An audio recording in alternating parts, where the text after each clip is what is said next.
Cinema industry వైపు వెళ్ళాలనుకుంటున్నారా? మీకు మేమున్నాం. వెంటనే కాల్ చేయండి. మన తెలుగులో 2 సామెతలు ఉన్నాయండి. ఈ 2 సామెతలు ఎట్లా ఉంటాయంటే ఆలస్యం అమృతం విషం, కానీ నిదానమే ప్రధానం. ఇవి 2 ఉన్నాయి. చాలామంది అంటుంటారు మరి అదే అంటారు, మరి ఇదే అదా అని. అది లౌక్యం ఉంటే ఏ డెసిషన్ ఎప్పుడు తీసుకోవాలి అన్న విషయం మనకు తెలుస్తుంది. ఒక్కొక్కసారి అండి మనకు బాగా తెలిసి ఉన్న రంగంలో కూడా, మనకెంతో నైపుణ్యం ఉన్న రంగంలో కూడా నిర్ణయాలు తీసుకోవాలంటే చాలా కష్టంగా ఉంటుంది. ప్రతి ప్రొఫెషన్లో నిర్ణయాలు తీసుకుంటుంటారు. కొన్ని చాలా హై రిస్క్ నిర్ణయాలు ఉంటాయి. ఫర్ ఎగ్జాంపుల్ విమానం నడిపే పైలట్ తీసుకునే డెసిషన్, ప్రతి చిన్న డెసిషన్ కూడా రిస్క్తో కూడుకున్నదే. True sir. ఒక డాక్టర్ ఆపరేషన్ చేసే ముందు తీసుకునే డెసిషన్ అవతలవాడికి లైఫ్, ప్రాణం మీద ఆధారపడి ఉంటుంది. సో అట్లా ఒక్కొక్కరి ప్రొఫెషన్ మీద ఒక్కొక్కరి డెసిషన్స్ ఎవరిని ఇంపాక్ట్ చేయవు. సో చాలా సాధారణంగా తీసుకుంటుంటాం. మనం భోంచేసేటప్పుడు ఇంకాస్త ఎక్కువ తినాలా ఇంకొంత తక్కువ తినాలా అనేది పెద్ద నష్టం ఏం కాదు, పెద్ద రిస్క్తో కూడుకున్నది కాదు, మనకు సంబంధించింది. అదే తినే వ్యక్తి స్వీట్ నచ్చి డయాబెటిక్ ఉండి వాళ్ళ షుగర్ లెవెల్స్ చాలా హై ఉండి తినాలా వద్దా అని అనుకుని తినేస్తే అది చాలా హై రిస్క్ డెసిషన్ అవుతుంది. So now Jeff Bezos is a CEO of Amazon. ఆయన ఏమంటాడంటే there is 1 door decision 2 door decisions అంటాడు. టైప్ 1 అంటే 1 డోర్ డెసిషన్. ఏంటి 1 డోర్ డెసిషన్ అంటే ఈజ్ 1 వే. ఒక్కసారి డెసిషన్ తీసుకున్నారా అంతే, మళ్ళీ వెనక్కి రావడానికి లేదు.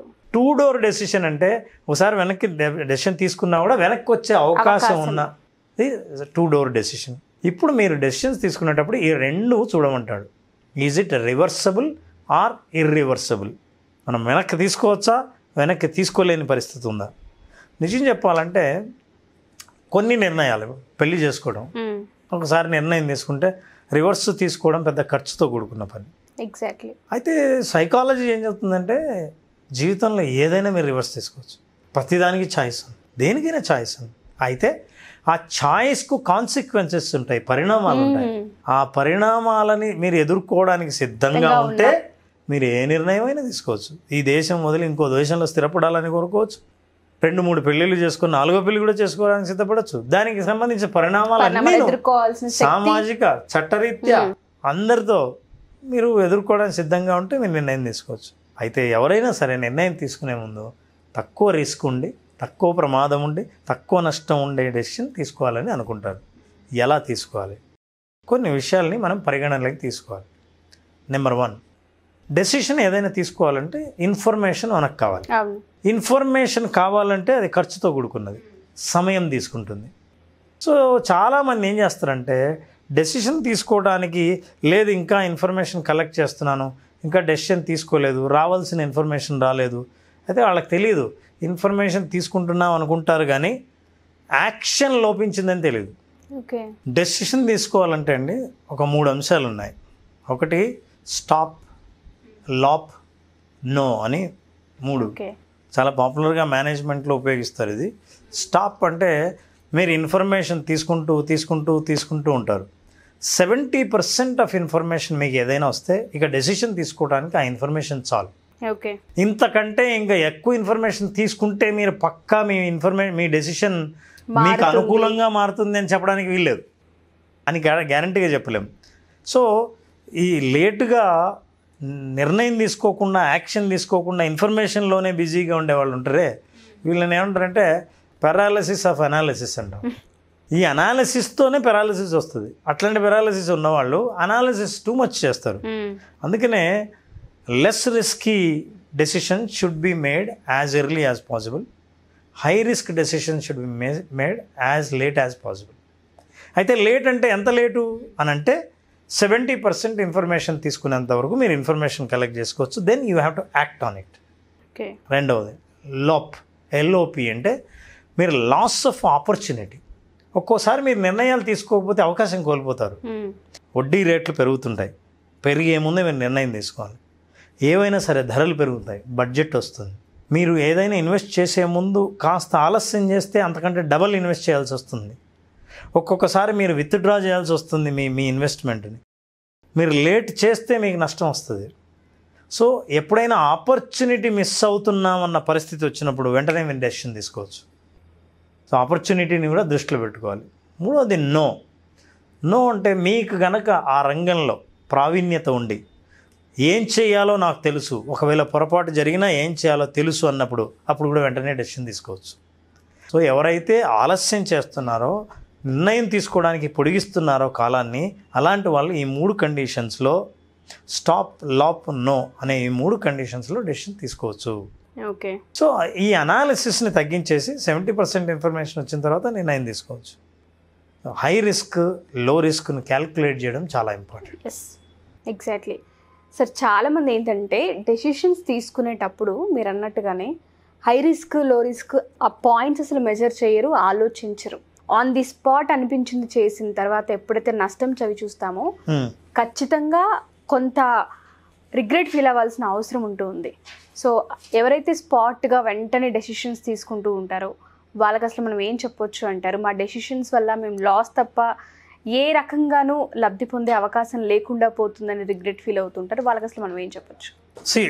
డెసిషన్ తీసుకోవాలనుకున్న వాళ్ళు ముందే మనం చెప్పిన ఈ 3 పాటించవచ్చు. ఇంకోటండి, డెసిషన్ మేకింగ్ టూల్స్ ఉన్నాయి. అసలు మీరు ఏదైనా డెసిషన్ తీసుకోవాలంటే, ఫర్ ఎగ్జాంపుల్ ఏమంటే నేను జాబ్ మారాలనుకుంటున్నా, జాబ్ మానేయాలనుకుంటున్నా, బిజినెస్ స్టార్ట్ చేద్దాం అనుకుంటున్నా, లేదా ఈ కంపెనీ మానేసి ఇంకో పని చేద్దాం అనుకుంటున్నా, కన్ఫ్యూజన్ స్టేట్లో ఉంటారు. డెసిషన్ ఎట్లా తీసుకోవాలో తెలియదు. లేదా ఈ బిజినెస్ పెద్దగా ఇలా లాభాలు రావట్లేదు, ఇంకో బిజినెస్కి వెళ్దాం అనుకుంటున్నా, నో గ్యారంటీ అక్కడ వస్తాయని మీకు అనిపించవచ్చు. కానీ డెసిషన్ మేకింగ్ టూల్స్ కొన్ని ఉన్నాయి. For example weighted average method అంటారు. ఓకే. ఫర్ ఎగ్జాంపుల్ మీరు ఒక నిర్ణయం తీసుకుంటే ఆ నిర్ణయం తీసుకోవడం వల్ల ప్రయోజనాలు ఏంటి, నష్టాలేంటి, ఇటు అటు రాస్తారు. ఒక్కొక్క పాయింట్కి మీరు వెయిట్ ఇస్తారు. మీరు ఇచ్చే వెయిటేజ్ ఎంత? ఫర్ ఎగ్జాంపుల్ నేను ఇక్కడ జాబ్ నుంచి బిజినెస్ స్టార్ట్ చేద్దాం అనుకుంటున్నాను. జాబ్ వదిలేసి బిజినెస్ స్టార్ట్ చేస్తే వచ్చే లాభాలు ఏంటి అని రాస్తే మంత్లీ శాలరీ, బిజినెస్ స్టార్ట్ చేస్తే మంత్లీ శాలరీ ఉండదు. ఇన్కమ్ లాభాలు ఏంటంటే స్వేచ్ఛ ఉంటుంది. రెండవది మీ శాలరీ కంటే మీరు ఎక్కువ సంపాదించవచ్చు. క్రియేటివ్ నాలెడ్జ్ యూజ్ చేసే అవకాశం ఉంటుంది. ఈ నాలెడ్జ్ మీరు మీకోసం యూజ్ చేసే అవకాశం ఉంటుంది. నాలుగవది మీరు ఇంకా 10 మందికి జాబ్ ఇవ్వచ్చు, ఎంప్లాయ్మెంట్ ఇచ్చే అవకాశం. సో ఐదవది ఇట్లాంటి ప్రయోజనాలన్నీ మీరు రాస్తారు. నష్టాలేంటి? నెంబర్ 1 మంత్లీ స్వేచ్ఛను కోల్పోవడం అనేది పక్కన ఉంచితే అసలు మంత్లీ శాలరీ గ్యారంటీగా వచ్చే జీతం మీరు వచ్చే ఛాన్స్ లేదు. ఒకటి రిస్క్ ఎక్కువ. మూడవది ఈసారి అప్పులు తేవాల్సి వస్తుంది, అక్కడైతే అప్పులు లేవు. నాలుగవది నాకు సహకరించే వ్యక్తుల్ని, ఎవరైనా సరే మిత్రుల్ని, వాళ్ళని కొంచెం దూరం చేసుకోవాల్సి వస్తుంది బిజినెస్ స్టార్ట్ చేస్తే. అంటే లాభాల్లోనే నడవవు కదా. అయినా సరే వాటి ప్రయోజనాలు వాడికి ఉన్నాయి, వాటి నష్టాలు వాడికి ఉన్నాయి. ఇట్లా మనం వాటి ప్రయోజనాలని మనం బేరీజ్ వేసుకుని ఒక్కో దానికి వెయిటేజ్ ఇస్తే మీ వెయిటేజ్లో దేనికి ఎక్కువ వచ్చిందో వెయిటేజ్ మీరు ఆ నిర్ణయం తీసుకోవచ్చు. ఇది ఒక టూల్ మాత్రమే. ఇట్లాంటివి మనం 4-5 టూల్స్ను ఉపయోగించి ప్రతిసారి దేనికైతే ఎక్కువ వెయిటేజ్ వస్తుందో మనం ఆ వెయిటేజ్ తీసుకోవచ్చు. ఎందుకంటే ఆ డెసిషన్ తీసుకోవచ్చు. ఎందుకంటే ఒకసారి చాలామంది డెసిషన్ హార్ట్తో తీసుకుంటారు, కొంతమంది బ్రెయిన్తో తీసుకుంటారు. కానీ అన్నీ హార్ట్తో తీసుకోవడానికి లేదు. ఫర్ ఎగ్జాంపుల్ నాకు రోడ్డు మీద వెళ్ళే కారు భలే నచ్చింది, వెంటనే నేను తీసేసుకుంటాను. తర్వాత తీసుకున్న తర్వాత డ్రైవింగ్లో కూర్చొని చూస్తే కొన్ని ఫీచర్స్ ఇందులో లేవని అర్థమైంది. లేటెస్ట్గా అన్ని కార్లలో ఉన్న ఫీచర్ దీంట్లో లేకపోతే మరి ఎలా? మరి నీకు నచ్చింది కదా. ఎందుకు నచ్చింది? హార్ట్ చూస్తూనే నచ్చింది. అందుకే it's all first love at first sight. ఇవన్నీ ఏంటంటే హార్ట్తో చూసేవి, బ్రెయిన్తో చూసేవి కాదు.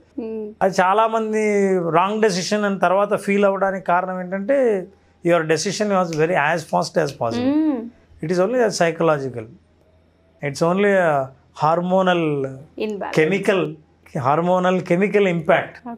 Love is also a chemical reaction. So these are the things that they need to be very careful. So tools ను ఉపయోగించాలి.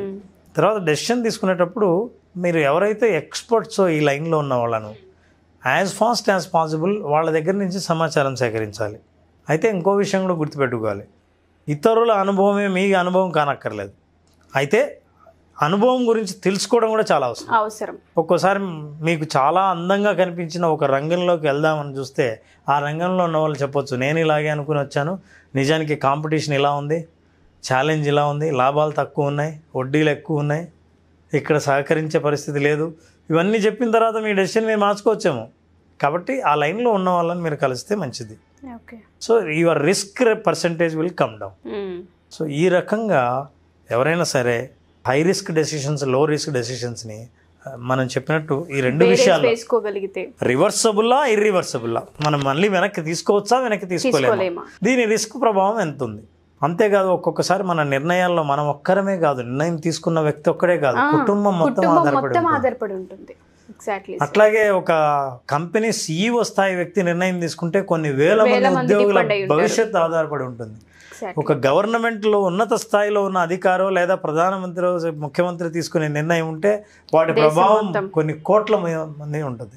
పెద్ద పెద్ద ఆర్గనైజేషన్స్లో అండి చాలామందికి లక్షల్లో కోట్లలో జీతాలు ఎందుకు ఇస్తారంటే వాళ్ళు చాలా క్వాలిటీ డెసిషన్స్ని తక్కువ క్వాలిటీ, అంటే క్వాలిటీ ఎక్కువ ఉండి తక్కువ నంబర్లో ఉన్న డెసిషన్స్ని తీసుకుంటారని. కానీ ప్రతిరోజు వందల డెసిషన్స్ చిన్న చిన్నవి తీసుకోవడం కంటే క్వాలిటీ డెసిషన్స్ కొన్ని తీసుకున్నా సరే ఆ ప్రభావం కంపెనీ మీద భారీగా ఉంటుందని వాళ్ళ జీతాలు చాలా భారీగా ఉంటాయి. అందుకనే వాళ్ళు పై స్థాయిలో ఉన్న వాళ్ళు చాలా ముఖ్యంగా ఆర్గనైజేషన్స్లో ఎప్పుడైనా సరే వాళ్ళ డెసిషన్స్ మొత్తం పత్రికల్లో వార్తలుగా నిలుస్తుంటాయి.